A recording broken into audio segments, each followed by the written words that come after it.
Ilastrisibo ng eskwela sa barangay Pook Daycare Center. Kini akong drawing. Kini ang balay. Kini ang kabataan. Tagalog sakto puroy anan. Aron sa init at ulan, adunay pasilungan. Aron isog ang kalawasan. Kini ang eskwelahan.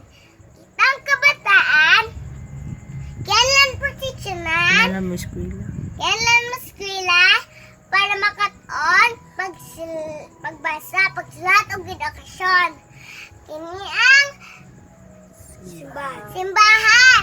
Kitang katao sa Diyos. Kailan musimba